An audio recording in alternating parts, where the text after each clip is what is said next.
right. It's 4:30. I'm calling the meeting to order and acknowledge that the District of Tofino operates within the territory of the Tla-o-qui-aht First Nation, Tla-o-qui-aht. Notice to attendees that the meeting is being video recorded and will be posted on the District of Tofino's YouTube channel. And a notice to virtual attendees to sign up for public comment and question period using the Q&A function in Zoom. The registered participants are required to enter their full name, residential address, and the agenda item they wish to speak to. Through unanimous consent, if there are no objections, I move that pursuant to Section 15 of the District of Tofino Meeting Procedure Bylaw number 1229/2016 is amended, the December 12th, 2023 regular meeting be held electronically via Zoom and live broadcasted on the District of Tofino's YouTube channel, and that the facility provided for the public to watch and hear the meeting be located at Municipal Hall 121 3rd Street in Tofino, BC. Seeing no objection, that motion's carried. I have a couple of amendments for the agenda. 3 amendments. The first amendment is to remove item 9.1 to meeting in January. So I move removal of 9.1. Item 9.1. Can I have a second? Seconder. Councillor Master, all in favor? Items removed. Also, another amendment 9.3 to add in the first recommendation contract value of up to 524,372 plus GST. Seconder. Second. Councillor Master, all in favor? That is amended. And one more amendment, item 9.5 to add and that no public hearing be held in association with the application. That's part of the recommendation. Second. Second by Councillor Master, all in favor? Then I'll move that December 12th, 2023 regular council agenda as amended be adopted. Can I have a second? Second. Councillor Master, all in favor? Motion's carried. Thank you. Public comment on agenda items. Mr. Shorkall, do we have anybody on Zoom land? Thanks, Mayor. Yes, currently we have one individual signed up for a comment. I'll do a call for anyone else attending on Zoom. You can make a comment to council by using the Q&A function on Zoom. If doing so, you need to state your full name, your address, and the agenda item you're speaking to. The individual is Sully Rogalski from 700 Sharp Road, and she wishes to speak to item 8.1. Let me just show you 8.1. 8.1, correspondence regarding short-term rentals. Great. Sorry, Miss Sully? Is that right? Sorry. Yeah, let me just unmute.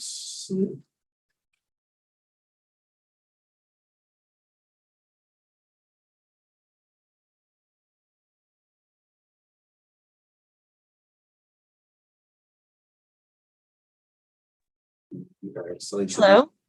Hello. Welcome. Hi. Thank you. Thank you very much.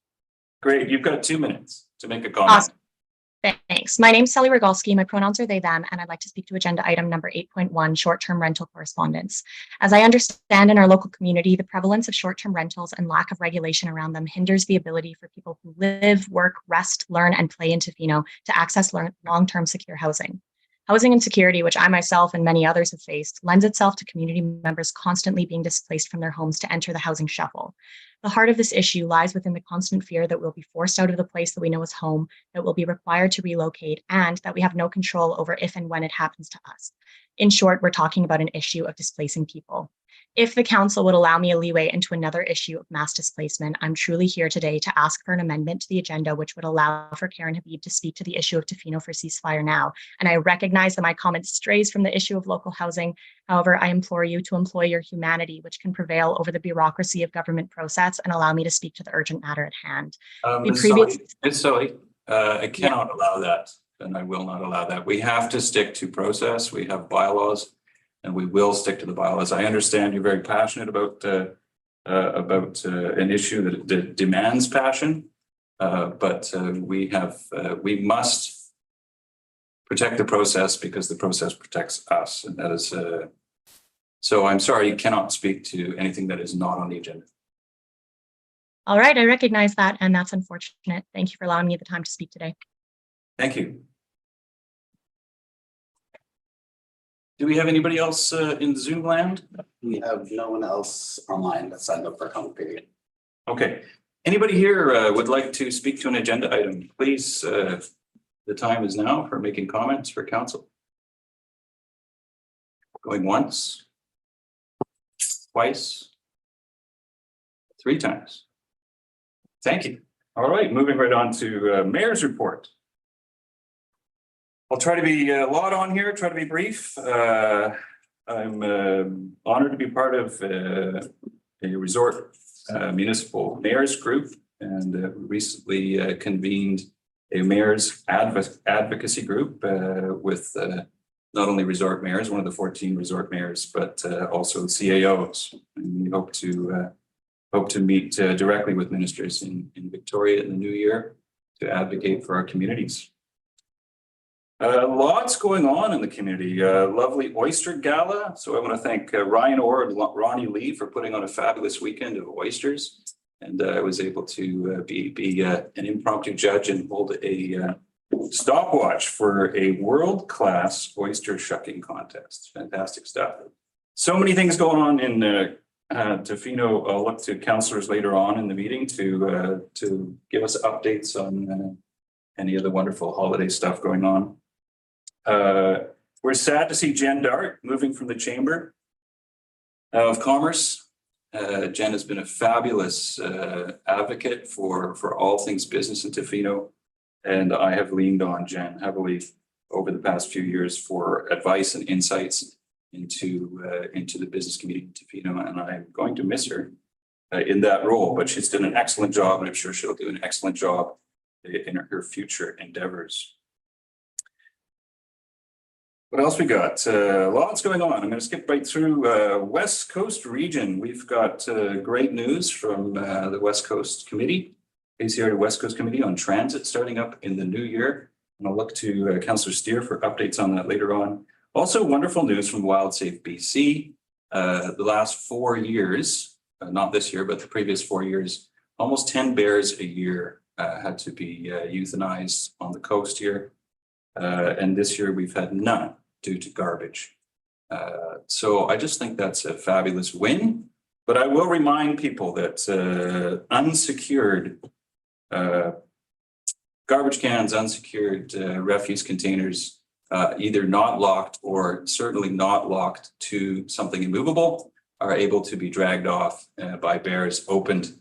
And unfortunately, that will eventually result in more euthanized bears. So I just encourage everybody to secure their containers, the latches, as well as secure them to something immovable so bears cannot remove them and open them. What else? Let's call it good for now. And later on, councillors can share some of the things they've been doing. Moving on to delegations, 7.1, delegation from Wickaninnish Community School Society. Do we have Caleb here? Oh, via Zoom. Okay, fantastic. Okay, Caleb, are you up there? Hello, can you hear me okay? Absolutely. You've got 10 minutes. Okay, thank you, Mayor Law. Thank you, Council. Just a short presentation today in regards to the 2022-2023 year at the school with our community programs, ranging from our after-school programs, our community youth, as well as the adult use of the gym. This is part of our requirements from the funding agreement we had in the previous year. So I'm just going to try and be able to access the slides. Is that possible at this point? Yeah, you should be able to share your screen.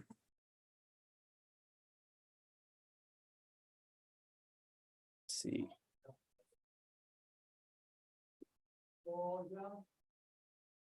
Sorry, I can't quite seem to be able to find it at the moment.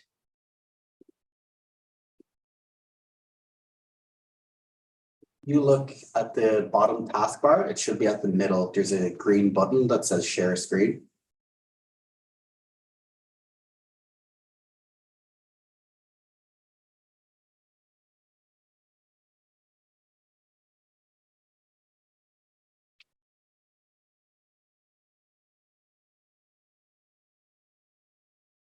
Just bear with me for 1 minute.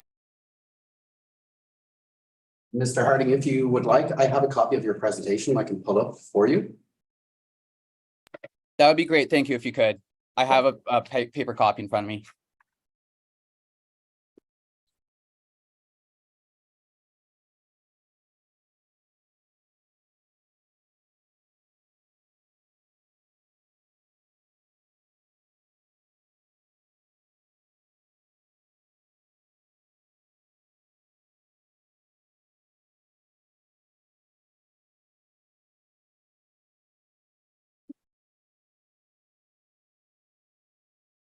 Perfect. Thank you so much.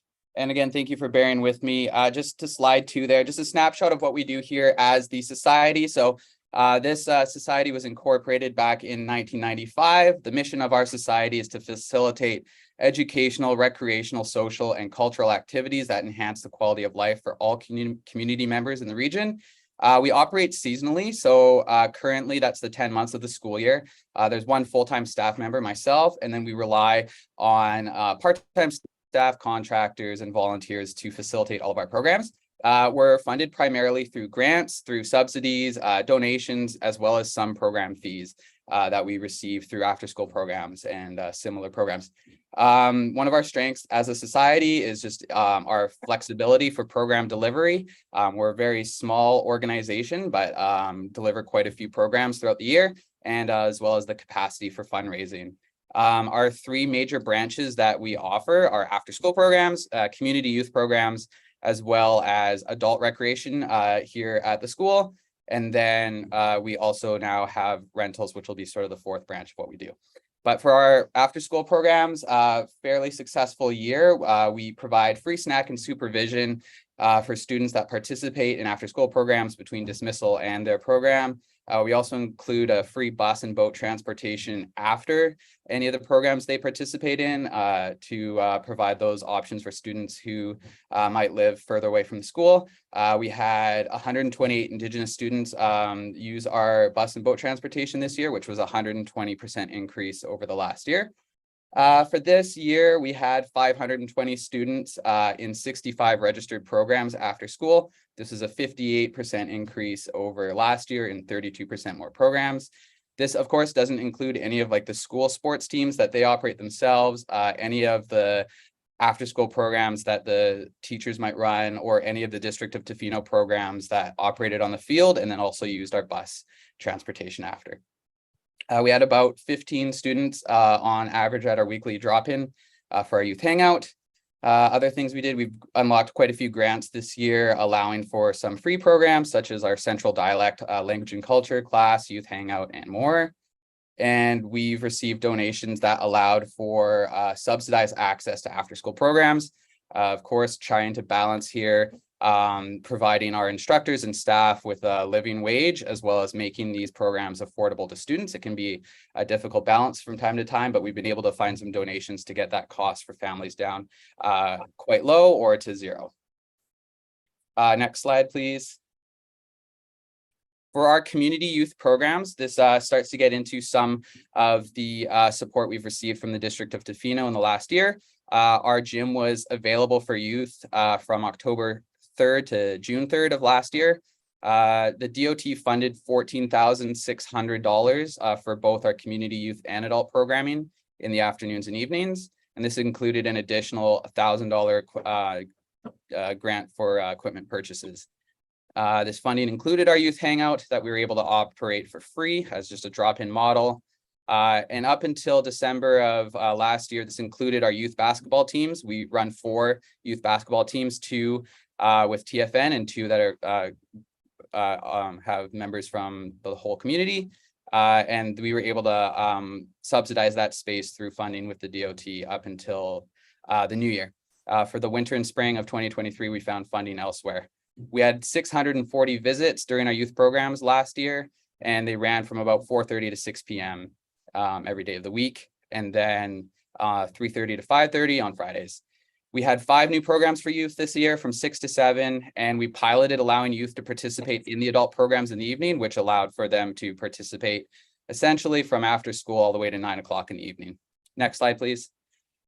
For our adult programs, it was available the same dates for a total of 249 hours operational for adult recreation. It's Monday to Friday from 7 to 9 p.m. We had programs like pickleball, indoor soccer, a ladies gym night, and basketball twice a week. We had around 926 visitors to the adult programs this year, an increase of 51% from the previous year. And of course, the gym was closed during any statutory holidays or gym repair time and that sort of thing. Last slide. Just some of the current events that are happening here. So the DOT funding allowed us to operate community youth and adult programming for the previous year. A return to normal from COVID and no significant gym closures allowed for increased operational hours. The demand for our program increased substantially. One piece of feedback we had from council last year was access to the information about the programs we run. So we had a page on our website. They were available by email, on Facebook, as well as physical schedules around various sites in Tofino. In this year, SD70 and ourselves signed a new MOU, which allows us to operate rentals out of the gym, the facilities, and the fields. This is like in line with all the other schools in the district. So we are now able to take any community groups that would like to rent the gym for a weekend or for many days in a row and work out some sort of agreement there. We had an information session this fall to provide insight into the rental model for any community members that were interested. So any business, community group, organization can rent the gym or the fields any day of the week for the entire year, barring any school closures. Lastly, we'd just like to thank the DOT for their continued support in fostering opportunities for youth and community recreation. As everyone knows, it's very much needed. There's just some information there about if you want to contact us any further. And other than that, I'm ready for any questions the council may have. Wonderful. Thank you for the presentation. It's great to see that stuff. Fantastic. Thanks for that. It was great. Great information. Comments from council, questions go ahead. Just a quick comment and thank you, Caleb, for that. And I just wanted to thank you and the Wickaninnish Community School for providing the activities and programs from kindergarten to grade 7 and all the community access that we've had in the past. It provides an invaluable service to our community, and hopefully, well, I might see it tomorrow, or is that meeting been canceled? I think, but I can't. Anyways, thank you so much. Thank you, Councillor Steer. Any further questions, comments from council? Seeing none, thanks for all the work you do with the youth, Caleb. Really Thanks, appreciate Mayor Law. it. Yeah. Thanks very much.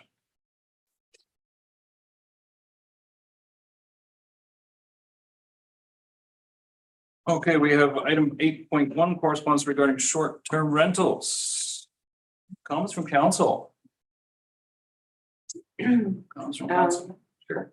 Yeah, through the chair, just still really appreciating hearing from everyone. And I find it really encouraging how many people are taking the time to write in. And it's great. I hope to continue seeing this level of interaction. Excellent. I believe we'll be discussing some of the short-term rental ways forward later on in the agenda. Any further comments? I very much appreciate as well all the community input on this one. Great. Moving on then, we've stricken 9.1, so we're moving down to 9.2, Mackenzie Beach Road upgrades. The PowerPoint. Mr. Kirtland. Evening, Mayor and Council. I will not be presenting this recommendation, but I'd like to introduce the district's engineering project coordinator, Pavel Fedosov, and he'll be presenting this report to council. Super, welcome, Pavel. Is this the first time you've come up? That's correct, Mayor and Council. It's my first time up on the stand here. It's fantastic to have you here. Presenting to. Great. Well, welcome. Thank you. Good evening, Mayor and Council. Tonight, the staff would like to present recommendation for tendering for awarding the tender of the Mackenzie Beach Road paving and turnaround loop project. Oh, sorry.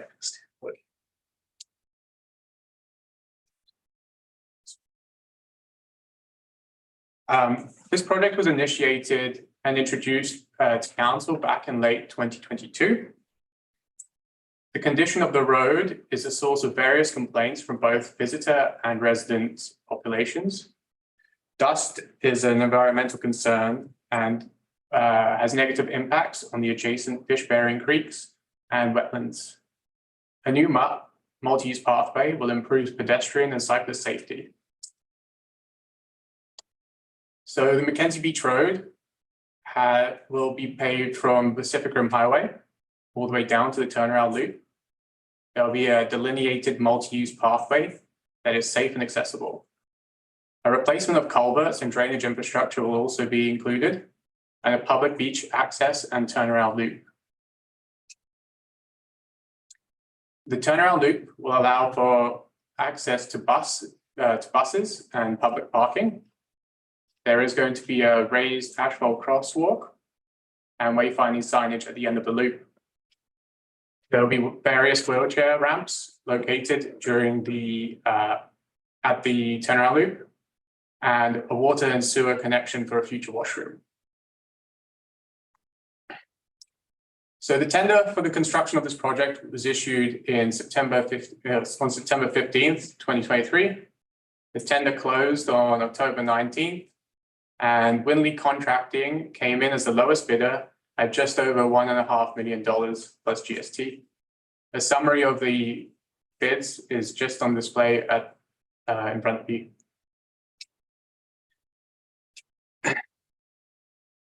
So the funding sources are summarized below. Staff request approximately $1,182,000 come from the capital and infrastructure levy, $115,000 from development cost charges, and $335,000 from the resort municipality initiative. Staff were able to obtain the BC Active Transportation and Infrastructure Grant in the amount of $440,775. The total project budget is approximately $2 million, as summarized below. Project's costs include the tendering amount to Winley Contracting, contract administration and construction fees to McElhaney, and environmental impact study, which is in conjunction with Redfish. This includes a healthy contingency to account for any unforeseen circumstances. Recommendation: so that the Mackenzie Beach Road upgrade construction contract be awarded to Winley Contracting Ltd based on the tender price of $1,529,893 plus GST. Excellent presentation. Thank you, Mr. Fedosov. I really appreciate that. Comments, questions for Mr. Fedosov first from council? Councillor Chair. Councillor Chair. Yeah, thank you through the chair. Just a quick question on the project costs, the contingency of 23%. It seems like a high contingency percentage, and I'm just curious as to why that is at a figure of 23%. Through the chair, this area has very sensitive habitats. There's a fish-bearing wildlife creek. This road has been unpaved for several years, and we have done dust mitigation measures, which have put chemicals into the soil, just mild ones. So we need to ensure that we can do this in accordance with all regulations, and that any unforeseen costs are covered as a result of that. Thank you. If that has to be removed and replaced. Correct, yes. Super. Thank you. Thank you. Yeah, through the chair, we did some sampling and analysis on the soils and found that there is some contamination. So that's just how we kind of identify and quantify the risk with respect to finding an appropriate dump site that will receive any contaminated soils as we skim the top off. Super. I appreciate that. That's great stuff. Questions, further question for clarification? Comments by council before we can move into the recommendation? Very happy to see this, going ahead. So thank you for all the hard work on this. Would somebody like to read the motion recommendation? I'll move the recommendation that the Mackenzie Beach Road upgrade construction contract contracting limited based on the tender price of $1,529,893 plus GST. Second by Councilor Master. All in favor? None opposed, motion is carried. Thank you very much. Thank you. Moving right along to 9.3, we have an IT managed service contract award. Roger.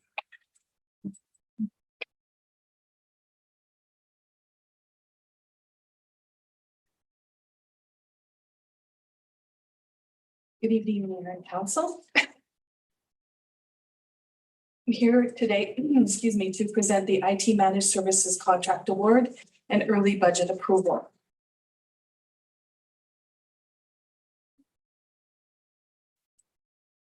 The district's current contract for IT managed services expires January 31st of 2024. However, we decided to pursue a new contract a bit earlier to see if we could obtain an enhanced suite of services in a competitive IT market. The IT managed services includes a suite of services designed to support the district in the delivery of its critical information system and infrastructure that supports that system. These services include support services such as a help desk, system health monitoring, patching of servers and personal computers with software patches, managing network devices such as server and backup devices, and on-site support. Over the past 3 years, the district has grown from 33 users at inception of the current contract to now 55 users requiring IT support. We went out to the market on August 23rd of 2023 with the assistance of Chris Monroe of CM2 Ventures. Chris is an experienced professional with over 40 years experience with a focus on assisting the public sector. She assisted the district in the development of the competitive bid documents, helped us determine relevant evaluation criteria and process plans, as well as drafting the agreement documents. As there is no IT specialist employed with the district and staff do not have specific expertise in IT systems, a negotiated RFP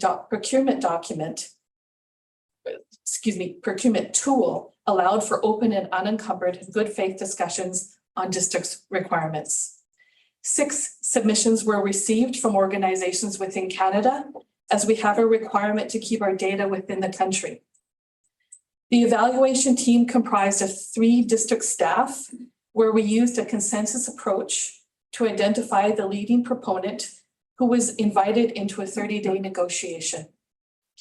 Negotiations were held throughout November to establish the contract framework, terms and conditions, scope of work to be included, and other items to form the final document. On November 24th, the leading firm sent a technical team on site to review the district's current systems and equipment. On November 30th, the evaluation team reached an agreement with Myra Systems Corp, an agreement that will result in an enhanced suite of services to well support the district over the next 3 years. Myra has 39 years of managed IT services experience. They're located in Victoria and is SOC2 certified. This is a certification designed to evaluate the security, availability, processing integrity, confidentiality, and privacy of IT services providers. This is the recommended agreement with Myra over the next 3 years, broken down by component. The IT managed services component will provide support services and enhanced security and cybersecurity posture, 24/7 monitoring of the critical SCADA system, and virtual chief administrative officer services and other support services over the course of this agreement. The IT managed services component is $128,484 annually over the 3 years. Transition costs include onboarding, installation, and network hardware replacement. Onboarding costs include verification of hardware and software, onboarding of staff to their ticketing system, creation of operational documentation, and deployment of security tools. Installation costs include installing and mounting of the hardware, configuring of the equipment and software, and testing the existing system in parallel, and then implementing the new network. The costs related to network hardware replacement or replacement of devices such as wireless access points, switches, and rented firewall equipment. This component, the transition Transition cost totals $42,973 annually over the next 3 years. In addition, we have travel and on-site costs during transition. This is a one-time cost for 2024. So for 2024, we have total requirements, operating requirements of $181,457. For 2025 and 2026, the total annual costs are $171,457, $171,458 respectively, with a total 3-year agreement of $524,372 before GST. I've broken down the financial impact of this agreement for 2024. The IT managed services, as I mentioned in the last slide, totals $128,484. We have an existing budget of $128,880, resulting in a net savings of $396. Transition costs of $52,973. We have no 2023 budget to offset that cost. So our total operating costs for 2024, $181,457, an existing budget of $128,880 for a net budget increase requirement of $52,577. In addition, we need to replace the current host server and SCADA system, as both are nearing their end of life of 5 years. We're working on potential options, including new and refurbished systems, and expect these costs of up to $50,000. We're recommending at this time to use the capital infrastructure equipment levy as a potential funding source. And there's my recommendation. Thank you, Ms. Barr. Open it up to council for questions or clarity of this. Councillor Steer. Quick question for clarity, and excuse my naivety and my lack of experience in this area. When looking at identifying that there was the lack of experience within staff in terms of the IT delivery of services, I'm wondering at a cost of approximately $181,000 starting this year, moving to $171,000, was there an examination of the potential of bringing someone in-house and in staff for that position? Thank you for the question. Through the chair, yes, Councillor Steer, we did consider that position, and we are looking at that potential for potentially in 2025 further into our financial plan. Great. Thank you. I have a question for clarity. The transition fees are recurring annually each year? Thank you for the question, Councillor Thomas. Yes, so initially they are upfront costs, but Myra has offered to spread those costs over the 3 years agreement. Thank you. Okay.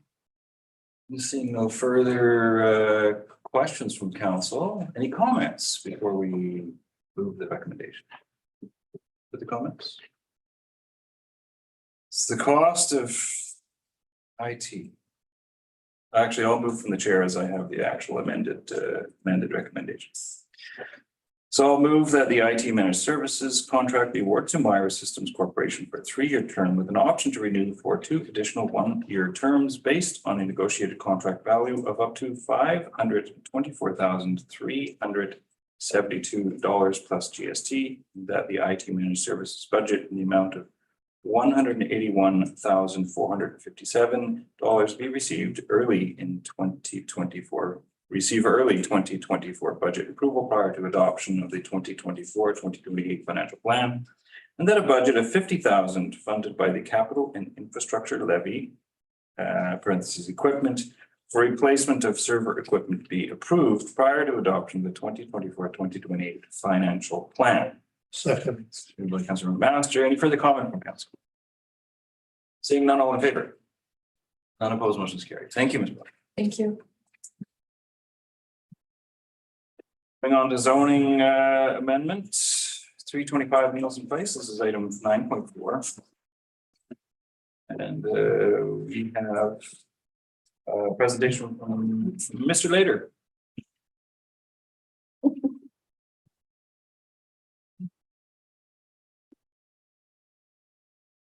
Good evening, Mayor and Council. This presentation pertains to proposed zoning amendment as 625 Nielsen Place to facilitate a 4-lot residential subdivision. Staff are requesting the application be read a second and third time. For a little bit of a refresher on the background, the permission to proceed for this application was granted on May 24th, 2022. At that time, the proposal included a 3-story mixed-use building on the northernmost lot. First reading was then granted on March 14th, 2023. However, the key point is that 3-story building was removed at that time. Since first reading, staff completed a referral period to internal departments and external agencies, and the applicant completed a servicing and water analysis, and a public information meeting was conducted on November 17th. So again, as a refresher, this is the location of the property. It's near the eastern end of Campbell Street at the corner of Campbell Street and Nielsen Place. The property is outlined in blue there. It's approximately 0.36 hectares in size, and currently a single-family dwelling and a caretaker's cottage are located on site. This is the proposed subdivision plan. The amendment would facilitate the subdivision of 4 lots in accordance with this plan, as is shown here. Each lot would allow permissions for 1 single-family dwelling and a secondary suite. In addition, short-term rental permissions would be removed. Now, as I mentioned, since first reading, there haven't been substantial changes to the proposal that really changed how staff view the application as it aligns with guiding policy. Overall, we see general alignment primarily related to the proposal's contribution to additional housing in the community. Its minimal environmental impact due to the existing cleared nature of the site, and the compatibility of the form of the development, which is fairly low density, which is compatible with the surrounding residential character of the property. The property is located within the village OCP designation, which supports additional residential density. And though the proposal wouldn't be considered high density, which the OCP supports, the removal of short-term rentals may support additional rental opportunities when secondary suites potentially are developed, and the smaller lot sizes that are included in the southern portion of the current lot may enable ownership opportunities.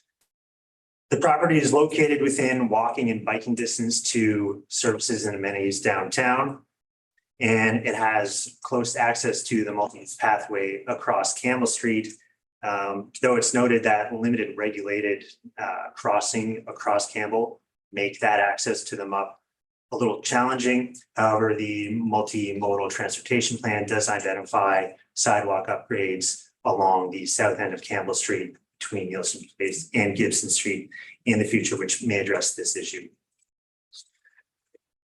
This table here highlights some of the key differences between the existing zone and the proposed zone as drafted. The main differences include the new zone would increase the density by 6 units for a total of 8 on that parcel over the property. The reduction of the minimum lot size would occur to facilitate the desired configuration, and the removal of short-term rental permissions would also occur.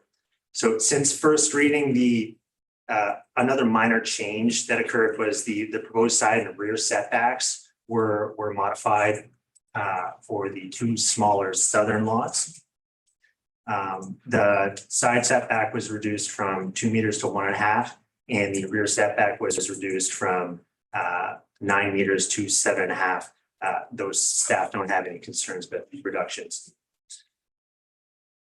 Again, since the first draft, the very minor adjustments have not changed how staff view the proposal from a traditional planning analysis perspective.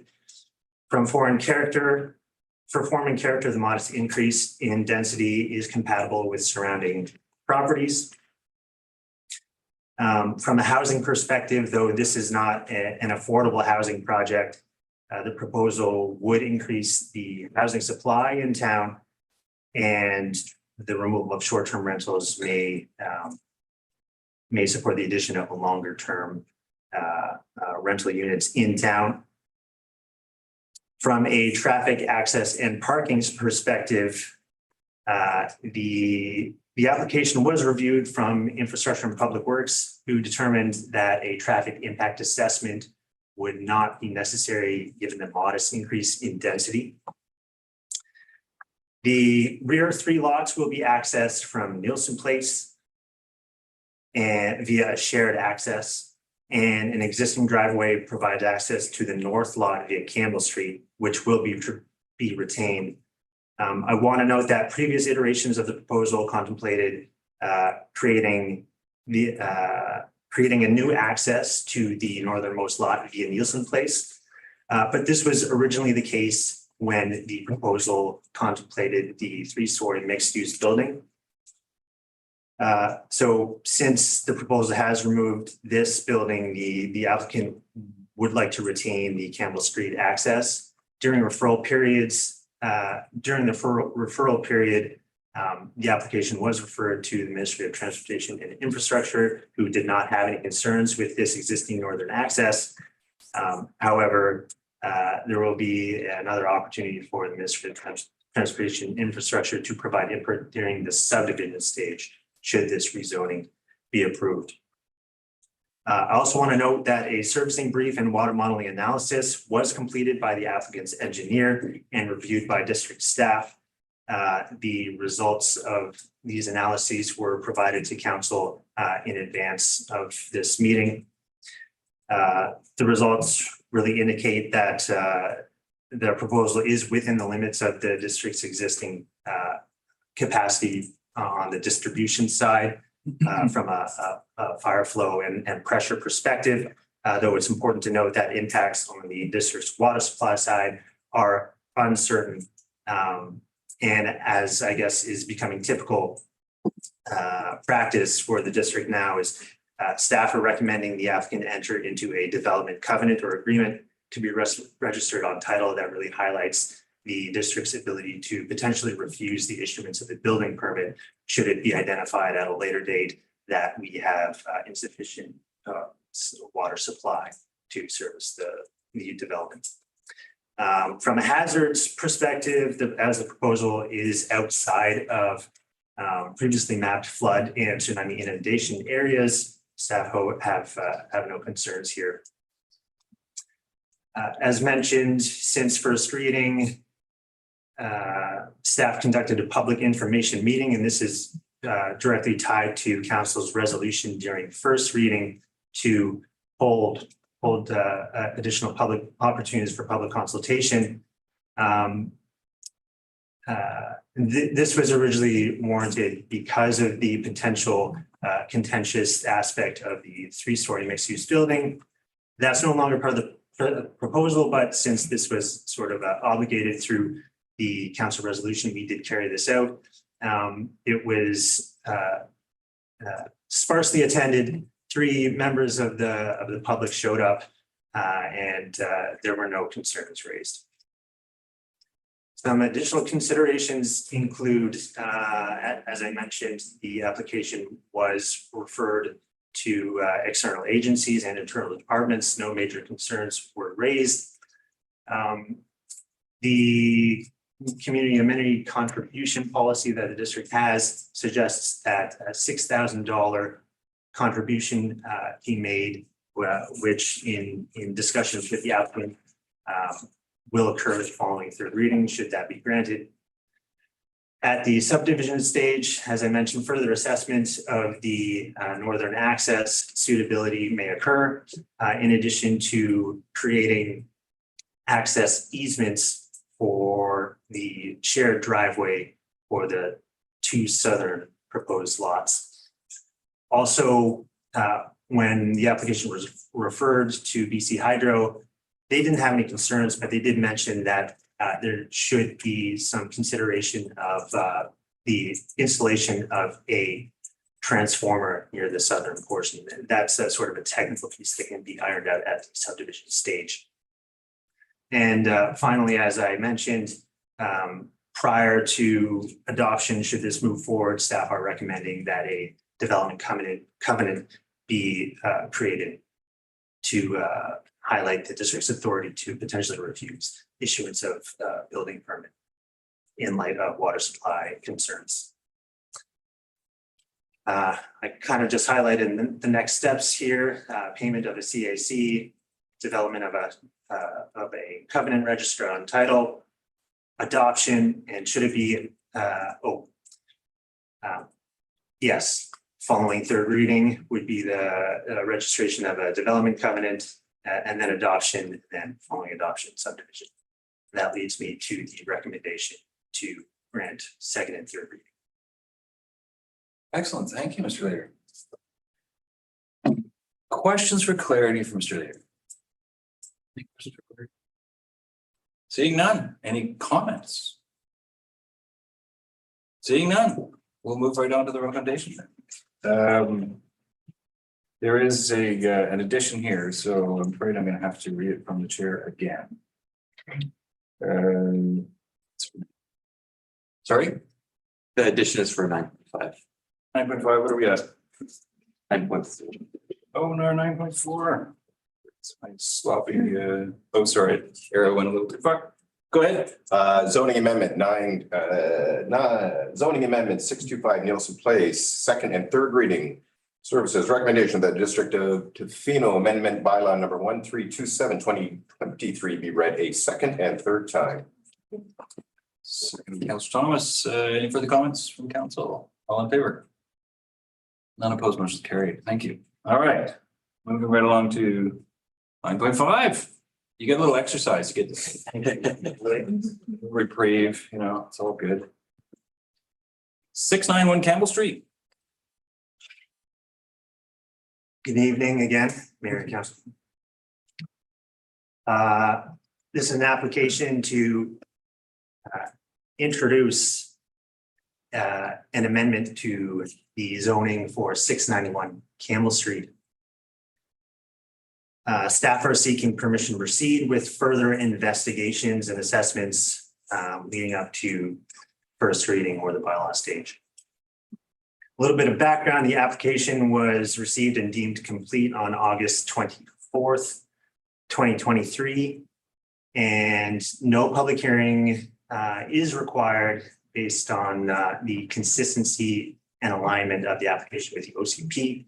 I think the amendment to one of the resolutions was made loud and clear. We just wanted to make sure that we had record that council was okay with moving forward with waiving that public hearing. So thanks for the flexibility there. Here's the property outlined in red. It's located again, sort of near the eastern end, southeastern end of Campbell Street. Within the village core, it's surrounded by low density residential uses and zoning on all sides. Though the primary access is via Campbell Street on the east there, a secondary access driveway has been constructed off of Nielsen Place, just off of that cul-de-sac in the top left corner of the picture there. And this secondary access traverses the property to the north, which is 649 Nielsen Place, which is also owned by the applicant. The property has a total area of 0.29 hectares. Here's the proposed site plan.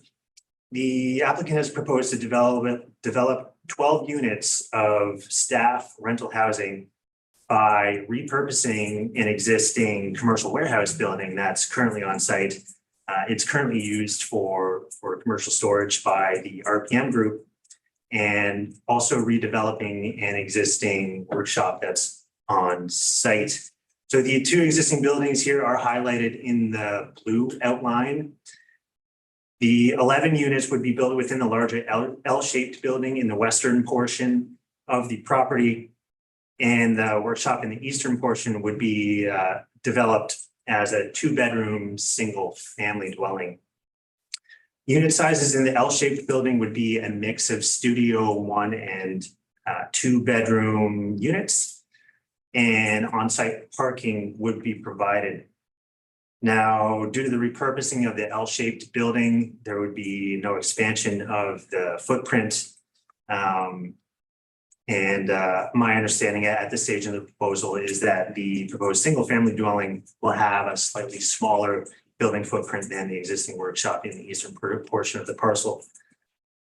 I'll touch on this a little later in the presentation, but I guess I already mentioned it. Yeah, the primary access is off Campbell Street, but there will be a secondary access, or there is an existing secondary access off of Nielsen Place that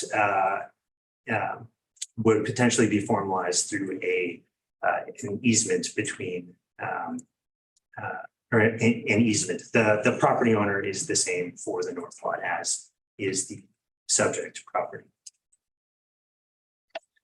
So here's a preliminary digital rendering of the proposal. This is the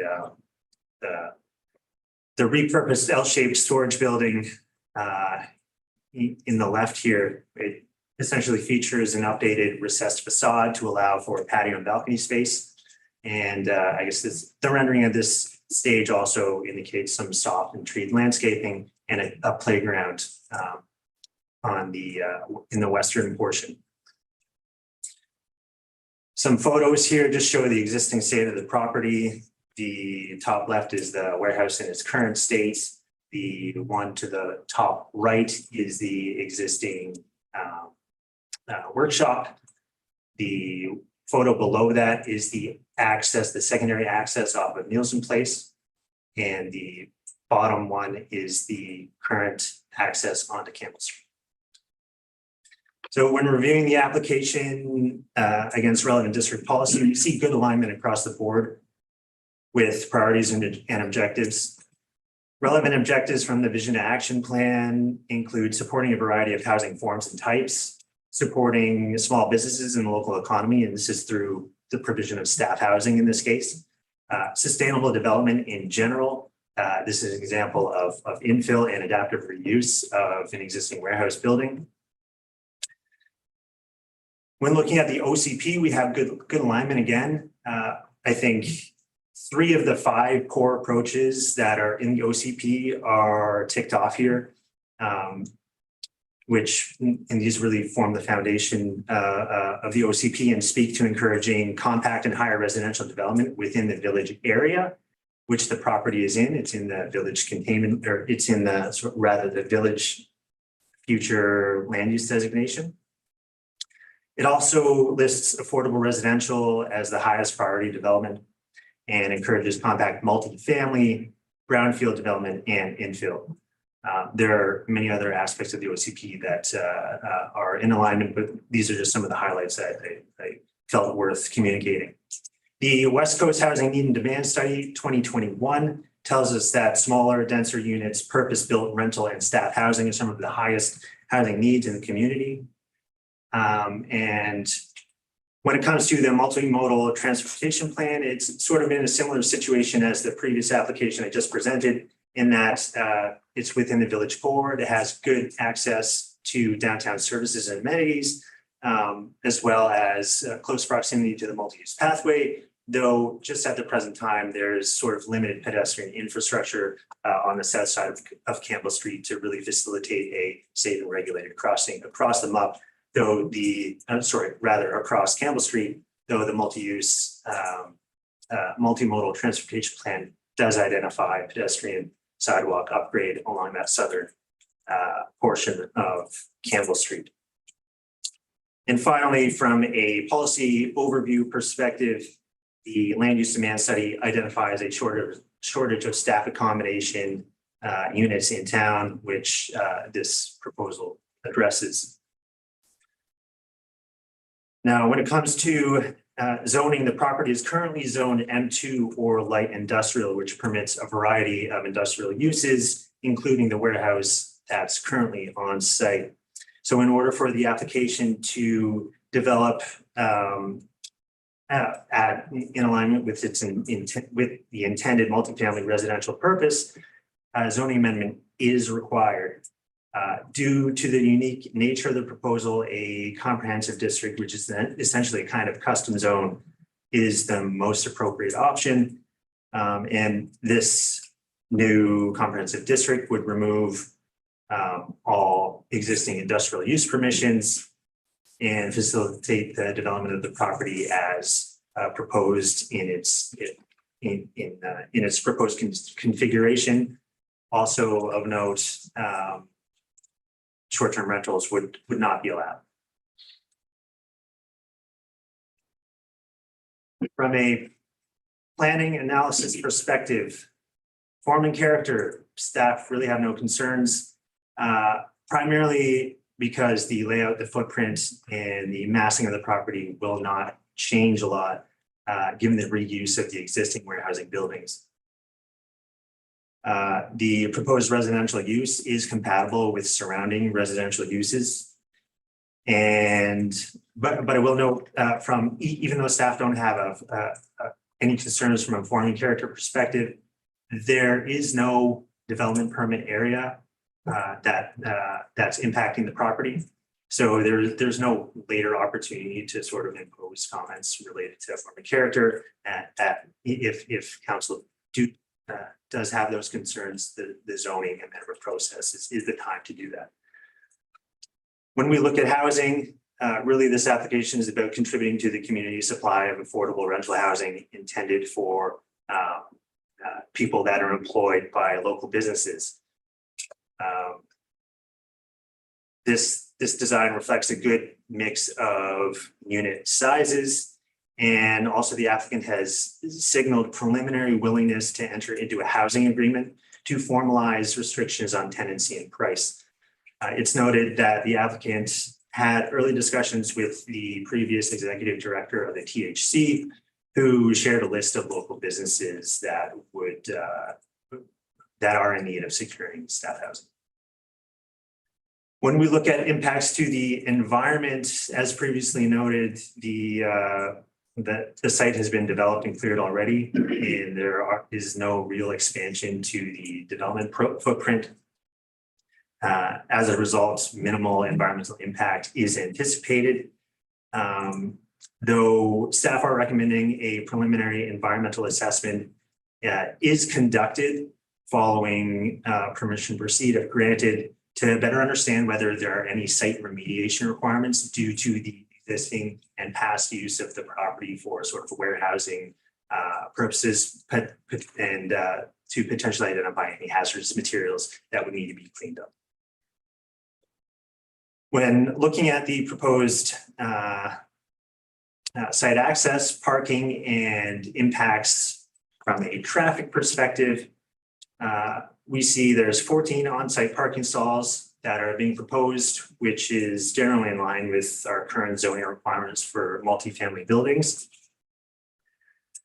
Looking at the access to the site, the anticipated increase in vehicular traffic will likely warrant a traffic impact assessment, and likely represents one of the potential challenges for development of the site. As the primary access is onto Campbell Street, a referral to the Ministry of Transportation and Infrastructure will be required, and additional referrals to the fire department and emergency services, I think, will be important to better understand potential access issues. And as mentioned, an easement will be proposed to formalize access rights to the property via Nielsen Place. When it comes to servicing, the site does have access to municipal water and sewer infrastructure, though a servicing brief and water modeling analysis will likely be required to better understand the impacts on the municipality's existing distribution system. Also, as there's uncertainty related to the impacts of the proposal on the district's water supply, staff will also discuss entering into a development covenant with the applicant to highlight the district's authority to refuse the issuance of the building permit should it be determined there's insufficient supply to service the development at a later date. When looking at hazards and fire and emergency implications, the fire department and emergency services will be included in a future referral process. And again, similar to the previous application, this property is located outside of any flood hazard or tsunami inundation areas, as indicated by district mapping. Some other considerations to note: the applicant did reach out to a professional engineer to do a very preliminary structural assessment of the existing L-shaped building to understand suitability. At this stage, my understanding is that the engineer thinks that it is feasible, though a more detailed assessment of the structural suitability of this building will be required at the building permit stage. Though staff would recommend maybe a more detailed analysis at the rezoning stage as well.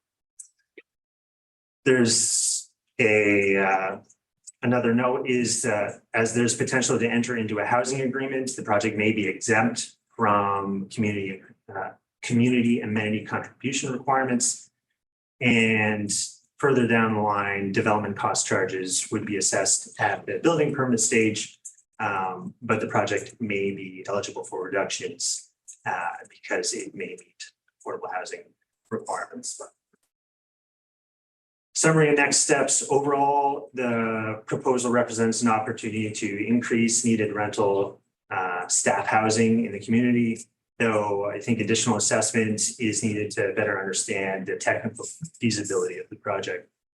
Next steps, should council grant permission to proceed, would include internal and external referrals, the completion of technical assessments, and the drafting of an amending bylaw for preparation and consideration at first reading. That brings me to the recommendation, which also includes that added resolution related to the public. Thank you very much, Mr. Lager. Questions for Claire?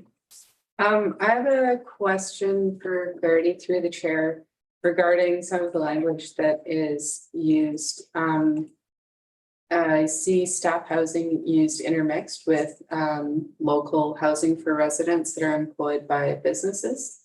And just for my understanding, staff housing is housing that's controlled by a business that then chooses which employees it rents out to. Whereas housing that is for local residents is just open housing that anyone can apply to. So I'm wondering if the applicant has entered into agreements specifically with other businesses in town to only rent to their employees, or if this will be open to a wide range of people who live here, no matter what business they work in. Thank you for the question, Councillor, through the chair. My understanding, at least at this stage in the process, is that the intent here is to potentially enter an agreement to restrict tenancy to those folks that can prove that they're employed by a local business. So just a follow-up question. So it will be any local business, not specifically just one or two businesses in town? That's my understanding at this point. Okay, I'd be interested in hearing further information on that. Will you go forward with this? And that would, just for clarity, would that kind of information come as the district works through a housing? Yeah, exactly. Thanks for the clarification. And my understanding, at least, is this is still really early days in the application. We can have these discussions with the applicant as the application progresses, and these are the sorts of details that would get ironed out at the housing agreement stage. Whether or not it's a specific set list of local businesses or it's open to any and all businesses, I think that's something that would still need to be ironed out. Further questions for clarity? I have one. Mr. Later, no, it's my understanding from past discussions on industrial land rezoning that it's generally planning best practice to protect and preserve industrial zones. And I noticed a very recent report out of the Lower Mainland that the loss of industrial zoning to residential zones has become a bit of a crisis. So do you have a comment on that in this particular case? Because we have very little industrial land in Tofino. How would this loss of industrial land affect Tofino as a whole going forward from a planning perspective? Is that something you comment? Yeah, no, thanks for the comment, Mayor Law. To the chair, I think that's not something that I really delved into detail at this stage in analysis. Certainly something that we could look into in the future, in our future assessment. And I am aware of this sort of issue, but I think really when we're reviewing applications, we review them against current and in-force district policies, and in this case, it is fairly clear that at least from the OCP perspective, this area is designated for future housing development. So in that way, it's in alignment with our policies.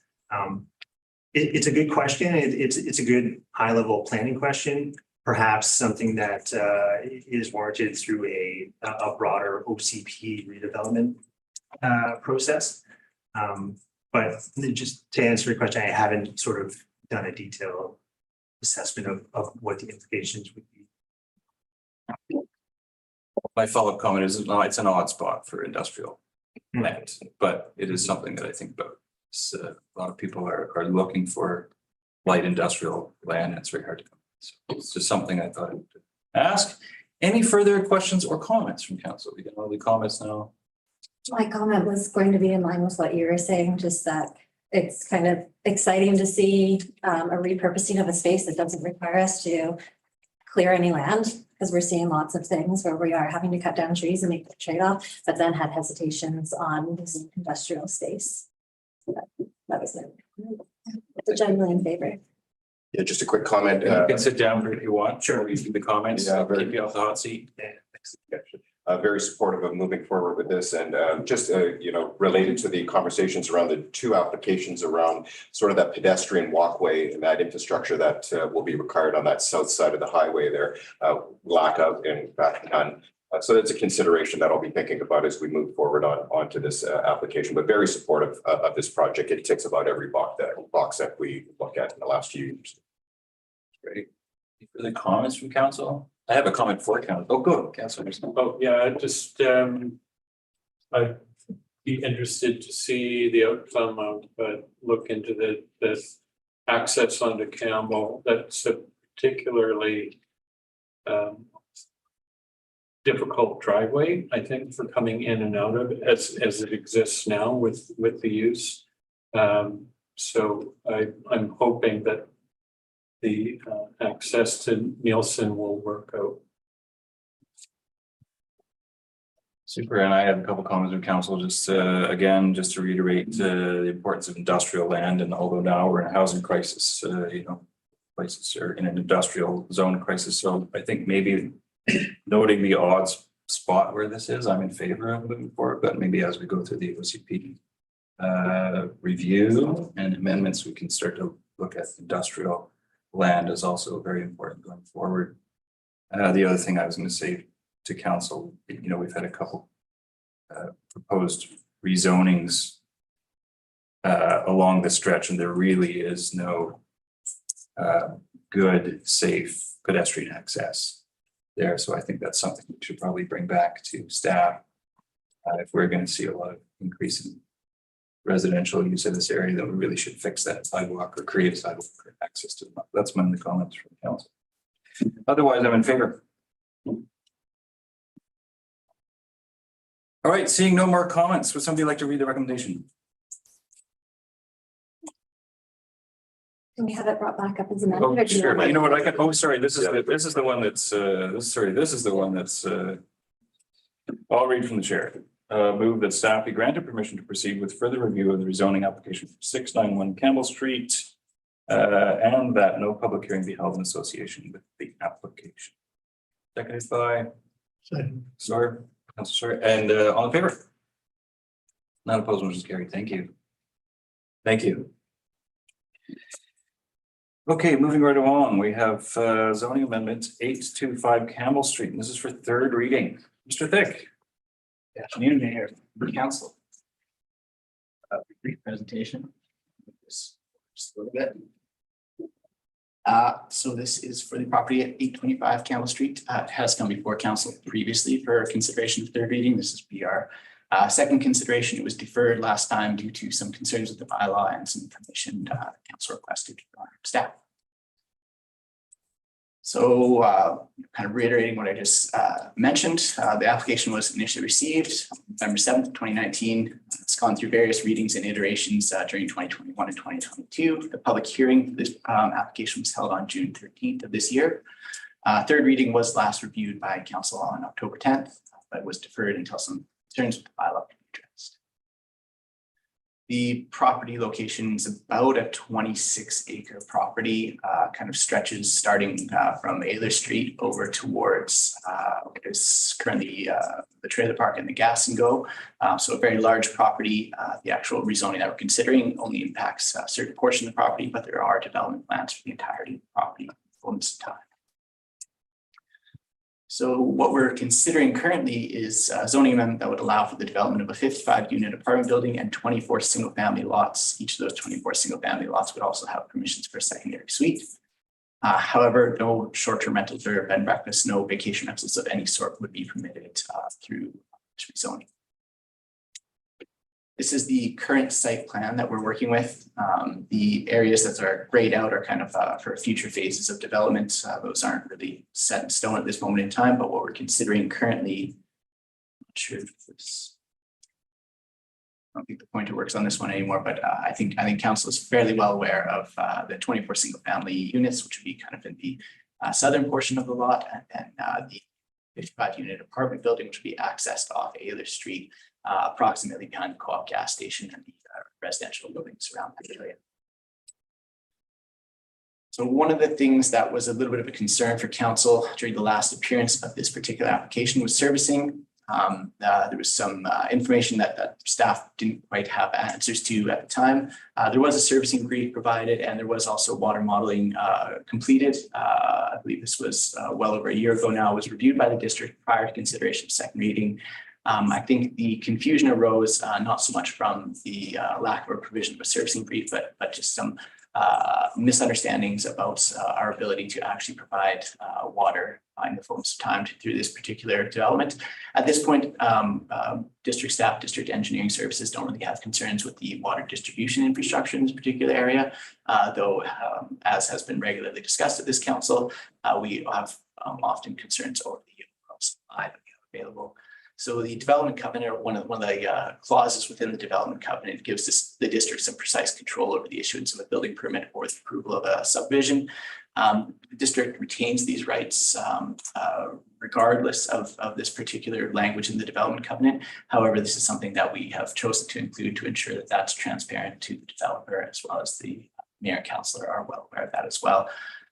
So that's one of the tools that we've used to effectively try to control our risk when it comes to our understanding of our water supply, or current understanding of water supply. Delving a little bit more into the development covenant, this is one of the last outstanding pieces of this particular rezoning before it comes back for consideration and adoption. There has been a draft provided for council's review. This is a fairly high-level draft. The general provisions will stay the same. However, some of the specific language may change according to recommendations from district solicitors. Some of the highlights include the project will be developed in accordance with the site plan. It's likely that will require an updated, slightly more detailed site plan that will be included in the final copy of the development covenant. There'll be specific requirements associated with the parkland, green space, access and servicing for the parkland, and any other related provisions. As noted, the district will reserve the right to deny subdivision or building permit for servicing concerns. It is likely that our public works and infrastructure team will have some more information to share with council early in the new year as to where our information level is at, and our understanding of our essentially ability to service these kinds of developments moving forward with our current supply. An Ayers Road extension is necessary prior to subdivision approval. I would note that earlier today I did receive a letter of support from the adjacent landowner. It was a little bit too late to include on council's agenda, but the adjacent landowner noted that he was in favor of granting a right of way or whatever particular type of legal agreement would be necessary to provide adequate access to that apartment building. There's some specifics of neighborhood design and overall road dedication that are also to be included in the development covenant. There's the question of a transit amenity, which has been agreed to by the applicant, but we'll just need to solidify that in development agreement so that it does come to us through the subdivision process. And then finally, there was also some comments from council regarding 3-bedroom apartments in the apartment building. The applicant has noted that they will be including at least 4 3-bedroom in that 55 building moving forward. And so we've included that as part of the development covenant. So again, this is a draft version, but these kind of provisions will effectively stay the same. There may just be some minor changes in language to make them as legally bulletproof as possible, according to our solicitors. So next steps would be to finalize and execute the development covenant. We'll also look for a letter of undertaking. This is essentially a letter from the applicant's lawyer saying that they will indeed register that covenant on the title concurrent with the rezoning, and then we'll be looking at consideration for adoption likely kind of early next year, early spring 2024. This is kind of our anticipated timeline for that. Here's our recommendation. There are a couple alternatives as well. Essentially, they would be that the District of Tofino zoning amendment bylaw number 1315/2022 be either deferred or denied. However, the primary recommendation has 2 parts to it, and it's on the screen currently. If there are any questions from council, I'm happy to answer them. Super. Thank you, Mr. Zek. Questions for clarity from council? Go ahead. Just a quick question for clarity through the chair. In the draft that we have here, it says 3 3-bedroom units. And then the presentation is 4 3-bedroom units. Thank you for the note. The chair, I apologize for that mistake. It should have said 4. That was the what we've currently discussed. Time. Super. Noted. Any further questions for clarity from council? Comments from council to council?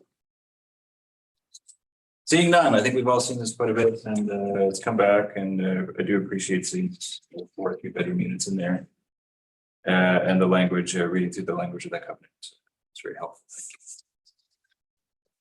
Well, then if there's no questions or comments, would somebody like to read the motion? That the District of Tofino zoning bylaw amendment number 1315/2022 be read a 3rd time, and that adoption of District of Tofino zoning amendment bylaw number 1315/2022 be withheld until the following conditions are satisfied: the execution of a final development covenant addressing concerns regarding servicing, form, and other aspects of the development to the satisfaction of the manager of planning services. Second by Councilor Master. Any further comments from council? Seeing none, all in favor? None opposed, motion is carried. Thank you, Mr. Pitt. Well, you're still up. We've got 9.7 zoning bylaw review update. Thank you. Yeah, this is an opportunity for me to introduce a project that's probably going to be dominating most of my time for the next little while, and will likely involve a number of conversations here at the council table as well. So it's something that's been on the books for quite a long time. It's something that we're kind of just kicking off now due to staff resources and budget and all sorts of other things that are happening. But it's an exciting project to be getting started, and something that will be hopefully an overall enjoyable and interesting experience for all of us. So a little bit of background on the project would be that I believe zoning bylaws have been talked about fairly frequently here at the council table, so I don't want to speak too much about what a zoning bylaw is, but really what at its core is just a critical tool that we have that manages land use and community development. The way that we've decided to kind of administer land use within the community. So there's a long history to zoning bylaws. We're not going to go into it at this point in time, but largely it lets mayor council decide what happens where. The current bylaw was adopted in 1997. It's had numerous amendments since that time, but has not had an overall comprehensive review. There's been some fairly large amendments and a lot of smaller amendments, but it's overdue for a kind of a more top to bottom look through at least, and making some certain changes along the way. A lot of the current zoning bylaw aspects don't actually match what our OCP is calling for and may not align with council community priorities either. So this project is really looking to remedy these discrepancies in a much more comprehensive manner than we have previously done. And it's likely to take place over the next 2 to 2.5 years. Is kind of our estimated timeline. However, within that, the project will be moving in proposed phases. So rather than a large single rewrite that takes the full 2.5 years, we'll be focusing on specific aspects of the zoning bylaw in a way to kind of replace individual parts of it as we move. That will hopefully help us address more critical things in a more timely manner, and will also give us the opportunity to look through many of the other things that are potentially not as critical, but will be very helpful forward. So these phases, as noted, will appear to council as individual bylaws, and they'll alter the existing zoning bylaw in a way that's particularly relevant there. And really, we're looking to not overwhelm either staff or council with some sort of a large behemoth of a bylaw that takes 2 years to create and then another year to review and those kinds of things. So we're looking to successfully renovate our zoning bylaws, complete renovation. So we have about 5 proposed phases at the moment. Phase 1 is really the planning and information gathering. This is in process. We've been working with an outside consultant, a gentleman who has a little bit of experience with local government and with Tofino, so we're very grateful to have him on board. This sort of process takes a lot of look at our current OCP, other relevant bylaws such as the business licensing bylaw, our subdivision development control bylaw, those kinds of things, various plans, our affordable housing needs assessments, and also any outstanding council resolutions. I believe there's some fairly old ones that haven't been addressed related to tertiary suites, as well as food trucks, as well as residential campgrounds and these kinds of things. And we're looking to kind of address all those through this project as well. The first kind of significant phase, which will probably take a good chunk of 2024, will be short-term rental amendments. This is likely going to be one of the most significantly publicly consulted aspects of the zoning bylaw. As council is already aware of the numerous letters that have come to council as a result of provincial changes. It's kind of an interesting time as well for the district to be considering zoning bylaw changes to our own bylaw in light of the updated legislation. However, it's likely something that is worthwhile to do at the same time. This is certainly our own bylaw, so this is not necessarily something that we're looking to interact in overly kind of prescriptive manner with the province in any way. However, provincial legislation no doubt will impact some of the choices that may get made with this. So we're anticipating that to take about 8 to 10 months or so of 2024. This will line up with likely numerous public consultation events, as well as various other research and bringing forth certain ideas and potential amendments to council for discussion. There'll also be a number of critical updates that will probably slightly overlap with this particular phase. These critical updates have to do a lot with affordable housing desires in the OCP, as well as ideas around community carrying capacity. So there'll be some opportunities for discussion there, potentially some right sizing or some amendments to particular zones that currently have no density restrictions. And there'll be lots of community consultation on that during that phase 2, I'm sure. Moving on to parts 4 and 5, these are kind of official community plan updates. So our OCP is really our guiding document, and our zoning bylaw should follow our OCP. In certain ways, our zoning bylaw doesn't actually follow that OCP, so we'll be looking to make sure that we line up with various aspects of our OCP through the zoning bylaw, as well as some modernization workability updates. This is kind of an ongoing thing. We'll be reviewing a lot of the language within our definitions, as well as kind of the way that we consider housing, consider the way people are using community amenities, those kinds of things within the zoning bylaw, and maybe taking a look at parking and other aspects of zoning bylaw that have a significant impact on development, and where maybe more applicable 10, 20, 30 years ago. So we're looking at potential completion of the project in late 2025, early 2026. Of course, it'd be nice to move that timeline up further, but this is designed to give us all a significant amount of time to consider the various complexities of the zoning bylaw and the various things that we may be able to accomplish as a community through this project. community consultation communications will be a critical component of the project. It'll likely, depending on the phase, there may be more involved community consultation and less involved community consultation. At the beginning of each phase, staff will present an engagement plan that's relevant to that phase for council's review and approval. For the short-term rental portion of this project, that's anticipated to be fairly early in 2024, likely towards the end of January or mid-February. I would anticipate is when we'll be trying to pull together a bit of a plan for how we're going to work through that section of the project. So at this point, I do have a recommendation there on the screen. An alternative would be that if council are unhappy with the current work plan or the current overall design of the project, staff could reconsider that work plan to address council's concerns and bring back an alternative approach for consideration. Are there any questions or any points of discussion? I'm more than happy to speak about it. Thanks. Super, thank you very much. I'm going to open up to council for questions. Mr. Thick, before we have some comments. Question, Master. Just a question in light of the provincial regulations on short-term rentals, which we still haven't made a decision on. Will that make your job easier when you look at the zoning and shorten the time frame, or? Thank you for the question. I don't know. It's the simple answer to that question, Councillor Master. The province did release regulations late last week. I haven't really mentioned them much in this report. However, in my opinion, I think the most significant aspect of those regulations is not one that the District of Tofino has the opportunity to opt in or out of. It's the legal non-conforming aspect of the regulations. And that'll be something that'll be an important consideration for us as we move through our short-term rental deliberations. At this point in time, our timeline is largely an estimate. So it'd be lovely if it took less time. However, I wouldn't anticipate that just based on the complexity of that particular issue.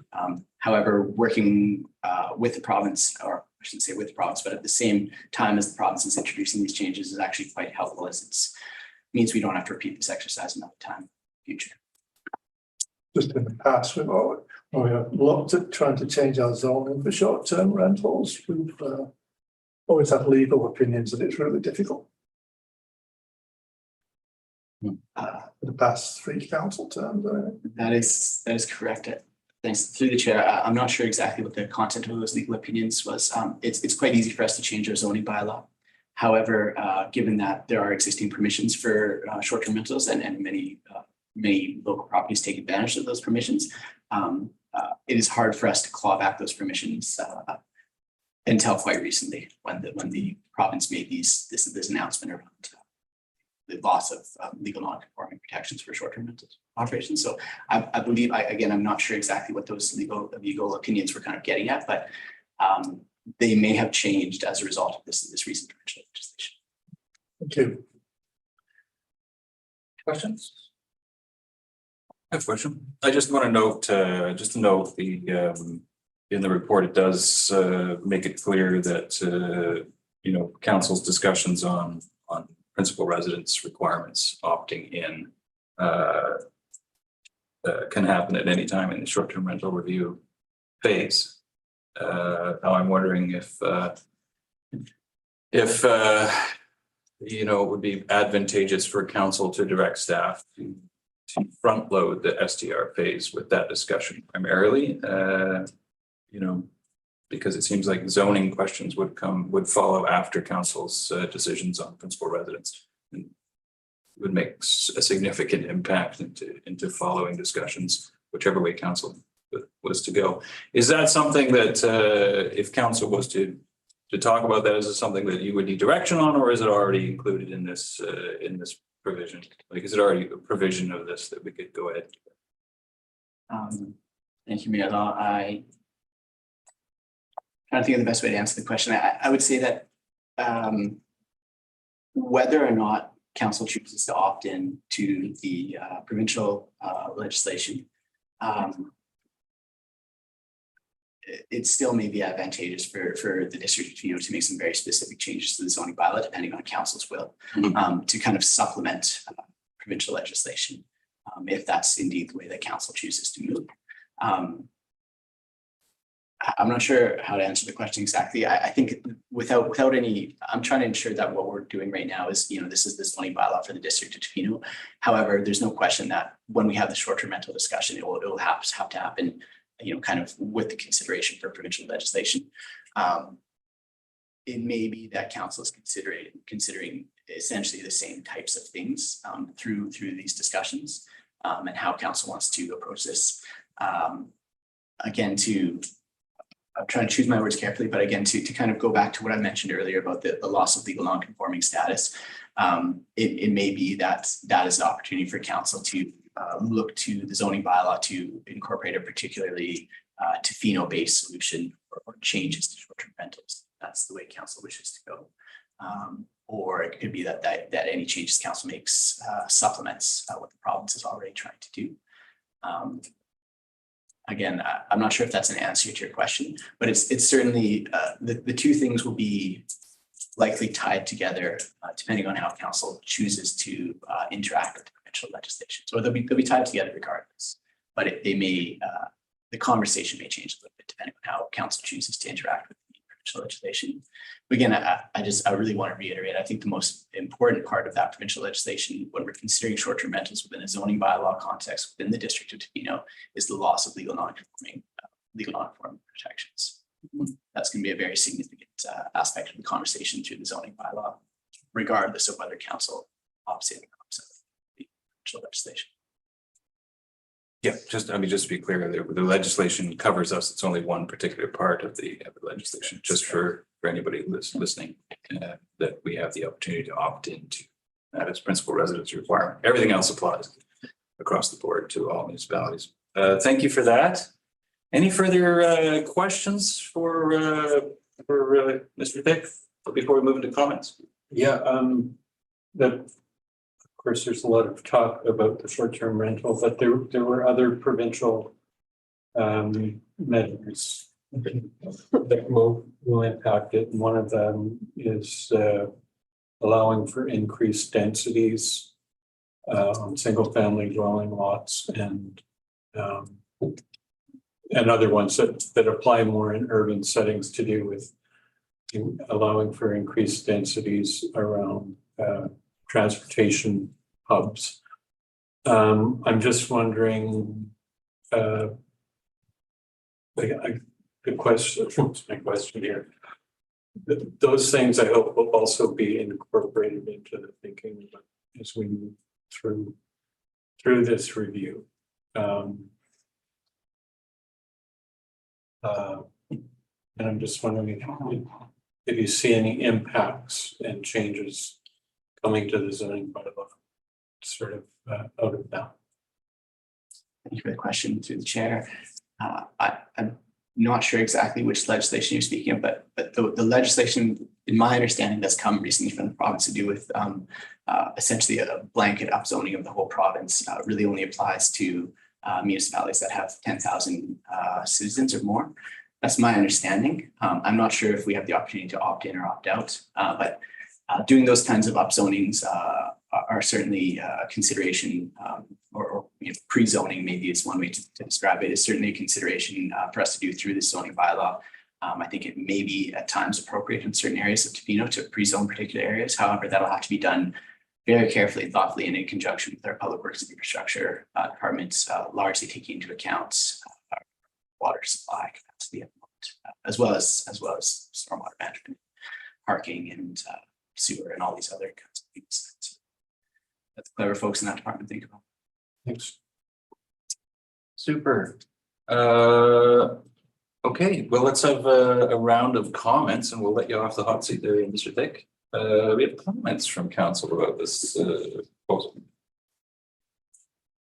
Yeah, I'll start off. Comments. Interested to see where we go with our zoning bylaw review revisions. I do appreciate Mr. Thick's comments on unique Tofino solutions. And I feel that we may find some of those in this revision. Okay, thank you. Any other comments? Yeah, I would like to see short-term rentals focused on. I'm conscious that next year we have a provincial election. I don't expect the NDP to lose, but it may happen. So I would certainly like one of the regulations we have for short-term rentals to be in zoning by then. Yeah, thank you through the chair. This is a massive project, and I really appreciate the approach of breaking it up into those incremental and what I would say those phases and manageable phases, and front loading with of course, the big ticket item on the short-term rentals. And within there, I think I'm very much looking forward to in the conversation around the potential regulatory approaches that can be enabled by those zoning bylaws. And I think there may be some tools within there to look at the overall objective of why we want to manage STRs within our community. So I'm very much looking forward to that. And I'm glad to see that that's been front loaded up at the top of your phased approach. The other area where I think I can see some potential, and you alluded to council priorities in terms of looking at these zoning, and of course councils come, councils go, and those priorities come, those priorities change. But one of the areas that we did talk about certainly was around the environment, and one of the objectives around 30 by 30. And I think that's one of those areas where I think zoning could also be beneficial in us meeting those objectives and those priorities that have been indicated by council. So I'm very much looking forward to this process. Granted, it is going to be a long process, and there's going to be potentially a lot of tools within there to help shape community in the way that we see moving forward into the future. So good luck, Peter. The comments from council. Just a quick one. The zoning bylaw, it's a big project. It's something that we've been trying to sort of get to for quite a while. We're under current housing crisis and focus around short-term rental amendments. And I hope all those other things in the zoning bylaw don't get skewed by that discussion. Recognize the need to deal with the short-term rentals up front. And that's good. Yeah. And once we get to the end of it, it'll be something that's in place for a long time. As we know, our last zoning bylaw has been in place for a long time. So I hope all the tools are there to carry us through the next whatever 50 or 100 years with adjustments as soon as we go. Super, thank you. I have a comment for council. I think it's I think the question that's on everybody's mind, certainly brought up by all the short-term rental letters that we've got, is the council going to opt into the residency requirement? And I think that's probably the very first thing that council should probably address in my mind before moving on to zoning. So personally, I would like to see in the first quarter of next year, that staff come back with a significant amount of data to help council make that decision. And if council wants to make a decision, I think council does somewhat right up front, and then move into zoning after once that's settled. That's my opinion. I think we probably owe it to the town to do that. And I also think that the timelines for there's provincial timelines that we're going to have to adhere to if that is something council wants to do. And I would hate to see that missing those timelines or dragging on that would then impact our discussions on the campaign and stretch it out. So that's my opinion. That's my comment for councillors. And of course, staff to listen to council's discussion. But otherwise, I'm happy with the general overall approach to it. I think it's a good approach. I think it's going to be a great outcome. It's going to follow along, which I think an excellent OCP. I think this is going to be a very well thought out, considered OCP review and amendment. So I really look forward to the discussion in all its aspects, for not just short-term rentals, but everything. Like Councillor Steer said, lots going on with this council and with the town and with staff right now. So I look forward to this. That's my comment. Seeing no other comments, would somebody like to go ahead and read the recommendation? I move that council authorise staff to proceed with the proposed phase work plan to introduce amendments to the District of Tofino zoning bylaw 770/1997. Second by Councillor Stephen. Any further comments? Okay, and I just assume that within that context, within the report, that we can deal with some of those things if council chooses to with in those recommended timeframes, short-term rentals specifically, a little sooner than October if possibly, but I think it's in there. So that's my last comment. All in favor? None opposed, motion carried. Thank you.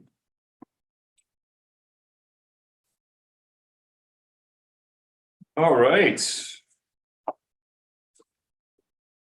Business and issues by council members. This is a time for council members to let us know what's been going on. I know that Councillor Steer has an ACRD update. Yeah, we had our, well, actually, Mayor Law just happened to be here for our West Coast Committee meeting here. It was a great meeting, lots went on, but the highlight of that was a transit update from Watt Consulting. And I thought I'd bring to council the revised timeframe for that and some of the information that was presented there. That will go to the board for the ACRD for final approval. We are looking at a new start date of April 2024. Within the Watts Consulting update, there will the schedule and stops have been finalized, but there will be 42 bus stops that are going to be involved. So lots of spots to be finalized there.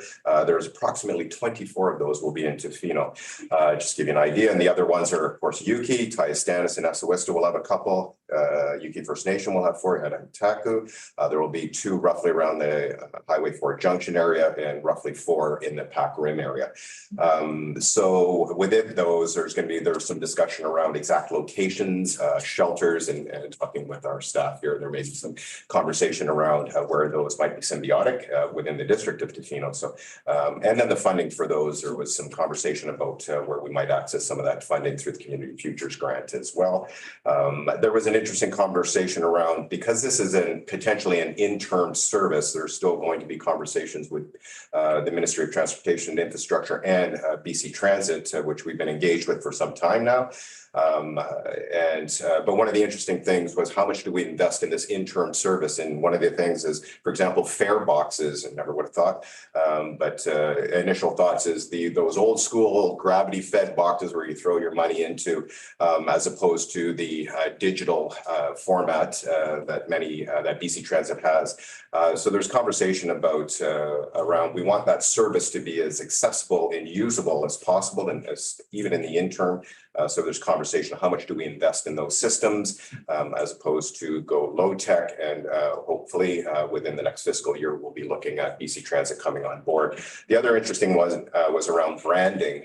How do we brand this interim service? Once again, my conversation alluded to, we want to make this as usable and accessible a service in the interim as well. So there was questions around, do we go ahead and start branding this service? And there was costs, quite substantial costs that potentially were associated with that. It was felt that at this time and place, it may not be necessary to incur those short-term costs. The proposed name, there was a few different proposed names, but I think in the end, it'll be a very basic, generic service name. West Coast Transportation Service came out of some of that conversation. That is, in a nutshell, there was some pressing of the consultant in terms of that start date in April. It was emphasized clearly, the sooner we get this going, the better for the West Coast. And that was from all communities that were in that conversation. And while I'm here, and I'll just give a quick update, Cindy left the room. We had an excellent Christmas breakfast with Santa. It was phenomenal to have. I was an elf. I didn't get the Santa thing, but there was dozens and dozens of kids. It was one of those truly community events. Have dozens of kids running around screaming, eating lots of sugar and Santa. There is even Christmas dinosaur taking pictures. Well attended and just an incredibly good feel. So I wanted to thank staff and the volunteers that were involved in making that such a successful event. That's it. Super. That's just right. I'd like to mention that December 17th is the community Christmas feast organized by Fish and Loaves with assistance from district staff. It'll be at the community hall from 6 to 9, doors at 5:30, and it's a great dinner event that's supported by many local families and businesses. And they're always looking for volunteers as well. So please reach out to the district if you want to volunteer, and please come and eat if you want to do that as well. Was it this coming Sunday? It is on the 17th, which I feel is the Sunday, yes. This Sunday. Yeah, Super. so just a few days away. Turkeys are defrosting. Hopefully not on the counters. Okay, any other comments? Anything else from council? Nothing. Merry Christmas, happy holidays, happy New Year, whatever else there is going on. All right. We have no unfinished business. We'll move on to question period, Mr. Shortall. Is there anybody on in Zoom land that would like to ask a question? Thanks, Mary Lott. Yes, we currently have 7 attendees participating online and via Zoom. So if anyone attending the council meeting online would like to ask a question of council, they can do so now. You need to raise your hand using the Q&A function on Zoom. Once speaking, you'll need to state your name, your full address, and the agenda item you're speaking to. I'll call 3 times, starting now, calling once, calling twice, calling 3 times, and no questions at this point. No questions. Anybody from in council chambers would like to ask council a question? Now's your chance. It's fun. It's interactive. You only throw things. No? Okay, it's great to have you here, by the way. It's great to see you. It's great to see people here. Love it. Seeing that, then we will move into closed session. So who would like to move us into closed session? Who's got that in front of them? If not, I can do it from the chair. I'll do it. All right. I move that the meeting be closed to the public pursuant to sections 91A, C, E, F, G, K, and L of the community charter to discuss matters relating to A, personal information about an individual who holds or is being considered for a position as an officer, employee, or agent. C, employee relations. E, the acquisition, disposition, or expropriation of land or improvements if the council considers that disclosure could reasonably be expected to harm the interests of the municipality. F, law enforcement, if the council considers that disclosure could reasonably be expected to harm the conduct of an investigation under or enforcement of an enactment. G, litigation or potential litigation affecting the municipality. A, negotiations and related discussions respecting the proposed provision of a municipal service that are at their preliminary stages and that, in the view of the council, could reasonably be expected to harm the interests of the municipality if they are held in public. L, discussions with municipal officers and employees respecting municipal objectives, measures, and progress reports for the purposes of preparing an annual report under section 98 annual municipal report. Second by Councilor McMaster. Any further comments? Seeing none, all in favor? None opposed, motion is carried. Thank you. We're moving into closed session. I'm going to call a 5-minute recess. Thanks again for coming.